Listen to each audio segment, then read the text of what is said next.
नमस्कार, स्वागत है आप सभी का उपरीति क्लासेस में। आज की इस क्लास में हम यहाँ पर ज्योग्राफी के दो बहुत इंपॉर्टेंट टर्म्स को डिस्कस करने वाले हैं। जैसा कि आपने थंबनेल में तो देख ही लिया होगा, यानी आज हम यहाँ पर पढ़ने वाले हैं केप और पेनिनजुला के बारे में कि पेनिनजुला और केप होते क्या हैं। तो आइए समझते हैं एक पेनिनजुला जिसे हिंदी में कहा जाता है प्रायद्वीप और केप जिसे हिंदी में कहा जाता है अंतरीप। इन दोनों में क्या डिफरेंस होता है, तो इनकी डेफिनेशन को समझने से पहले सबसे पहले आप लोग इस डायग्राम पे गौर कीजिए। भाई यहाँ पे आपको क्या दिख रहा है, ये एक बहुत बड़ा लैंड मास है, ठीक, और ये भी एक लैंड मास है, और दो यानी एक बड़ा भूखंड और एक बड़ा भूखंड ये है, और ये दोनों ही भूखंड जो है यानी यहाँ से भी पानी है, यहाँ से भी पानी है, यहाँ से भी पानी है, ऐसे ही यहाँ से भी पानी, यहाँ से भी पानी, यहाँ से भी पानी।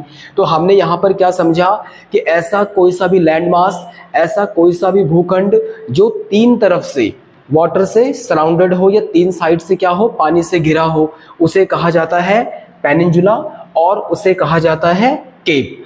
अब डेफिनेशन के हिसाब से दोनों के दोनों एक जैसे लग रहे हैं। डिफरेंस देखें तो इनमें डिफरेंस ये हो जाता है, जब मैं पेनिनजुला की बात कर रहा हूं तो ये तीनों तरफ से क्या है, पानी से घिरा हुआ है, लेकिन इसका साइज क्या है, ये बहुत बड़ा है।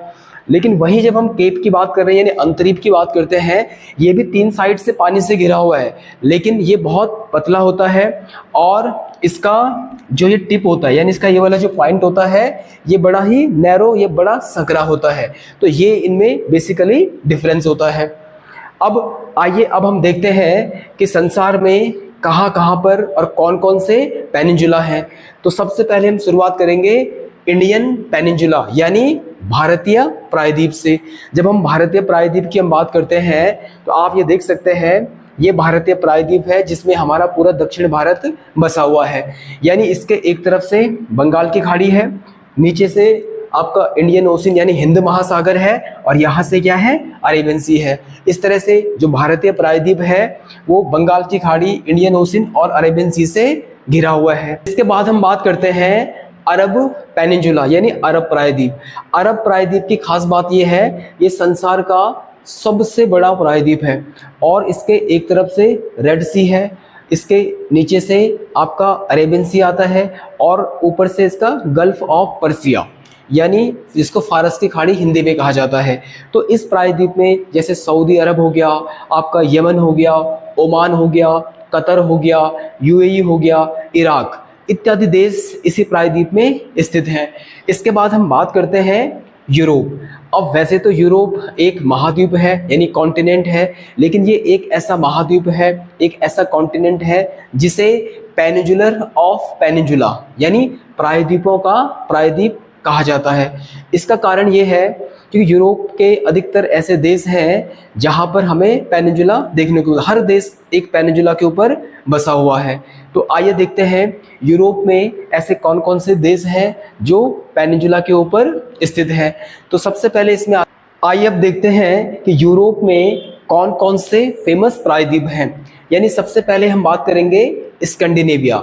जब हम स्कैंडिनेविया प्रायद्वीप की हम बात करते हैं तो इस स्कैंडिनेविया प्रायद्वीप के ऊपर स्थित है स्वीडन, नॉर्वे और फिनलैंड, और एक तरफ से ये अटलांटिक, नॉर्थ अटलांटिक सी से सराउंडेड है, इसके नीचे से नॉर्थ सी आता है, और इसके राइट की तरफ से बाल्टिक सागर आता है। तो स्कैंडिनेविया इंपॉर्टेंट हो जाता है एग्जाम के पॉइंट ऑफ व्यू से। इसके बाद हम बात करते हैं आइबेरिया प्रायद्वीप की। यानी आइबेरिया जो पेनिनजुला है ये एक तरफ से नॉर्थ अटलांटिक ओशन है और एक तरफ से मेडिटेरियन सी है, और इस आइबेरिया प्रायद्वीप के ऊपर स्पेन और पुर्तगाल स्थित हैं। इसके बाद हम यानी जो बाल्कन प्रायद्वीप है इसके एक तरफ से तो एड्रियाटिक सी है, इसके नीचे से मेडिटेरियन सी है, और इसके राइट की तरफ से एजियन सी है। और इस प्रायद्वीप में Croatia, Greece, Slovakia, Bulgaria, Romania, Croatia इत्यादि देश। इसके बाद हम बात करते हैं पेनाइन पेनिनजुला की। अब इस पेनाइन पेनिनजुला के ऊपर बसा हुआ है इटली, और इसके एक तरफ से ट्रिनियन सी है, नीचे की तरफ से इसमें आयोनियन सी है, और एक तरफ से इसमें एड्रियाटिक सी है। तो ये था आपका यूरोप के कुछ प्रमुख प्रायद्वीप। इसके बाद हम बात करेंगे सोमालिया। अब जो सोमालिया प्रायद्वीप है ये अफ्रीका में है और एक तरफ से ये अदन, बे ऑफ अदन है और एक तरफ से अरेबियन सी से सराउंडेड है। इसके बाद हम बात करेंगे यहाँ पे कोला पेनिनजुला। अब ये कोला पेनिनजुला जो है ये रसिया में है और ये व्हाइट सी और बैरेंट सी के बीच में स्थित है। इसके बाद हम बात करते हैं सिनाई पेनिनजुला। अब जो सिनाई पेनिनजुला है या सिनाई प्रायद्वीप है ये इजिप्ट में है। इसके एक तरफ से रेड सी है और एक तरफ से बे ऑफ अबाका है और ये सिनाई प्रांत वही है जहां से सुएज कैनाल को निकाला गया है। तो ये थे संसार के कुछ प्रमुख प्रायद्वीप। अब आइए देखते हैं संसार के कुछ प्रमुख केप या अंतरीप को। तो जब हम केप और अंतरीप की बात करते हैं तो शुरुआत हम करेंगे भारत से। तो भारत में यहाँ पर ये आपको दिख रहा होगा केप कैमोरीन, जिसे हम क्या बोलते हैं, कुमारी अंतरीप। तो यानी कुमारी अंतरीप या केप कैमरून जो है ये तमिलनाडु में है और कन्याकुमारी इसी केप के ऊपर स्थित है। दूसरा हम बात करते हैं यहाँ पे अगुलास की केप। अगुलास की केप जो है ये साउथ अफ्रीका में है और साउथ अफ्रीका में एक जगह है जिसको बोलते हैं अगुलास। यानी अगुलास जो टाउन है ये इसी केप के ऊपर स्थित है इंडियन ओशन में। इसके बाद हम बात करते हैं कानकुन केप की। अब जो ये कानकुन केप है ये मैक्सिको में है और मैक्सिको में जो कानकुन टाउन है वो इसी कानकुन केप के ऊपर स्थित है और ये सराउंडेड है गल्फ ऑफ मैक्सिको से। इंपॉर्टेंट है ये भी। इसके बाद हम बात करेंगे गुड होप केप।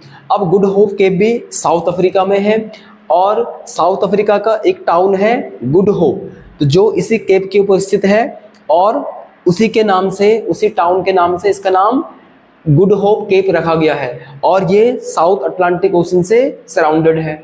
इसके बाद हम बात करेंगे यहाँ पे हॉर्न केप। हॉर्न केप जो है ये साउथ अमेरिका का एक देश है चिली, तो चिली में है और उस चिली का एक टाउन है जिसका नाम है केप हॉर्न। तो केप हॉर्न टाउन क्योंकि इसी केप के ऊपर है इसलिए उसको हॉर्न केप के नाम से जाना जाता है और ये भी साउथ अटलांटिक ओशन से घिरा हुआ है। हम बात करते हैं विंसेंट केप की। अब जो विंसेंट केप है ये पोर्चुगीज यानी पुर्तगाल में है और ये नॉर्थ अटलांटिक ओशन से सराउंडेड है। तो ये थे हमारे कुछ वर्ल्ड के फेमस पेनिनजुला और फेमस केप। तो आई होप आप लोगों को पेनिनजुला और केप में क्या डिफरेंस है वो अच्छे से समझ में आ गया होगा। तो आज की इस क्लास को मैं यहीं पर एंड कर रहा हूँ। मिलते हैं फिर हम कल एक और नई क्लास में। आज की इस वीडियो को देखने के लिए आप सभी लोगों का बहुत बहुत धन्यवाद। Thank you so much.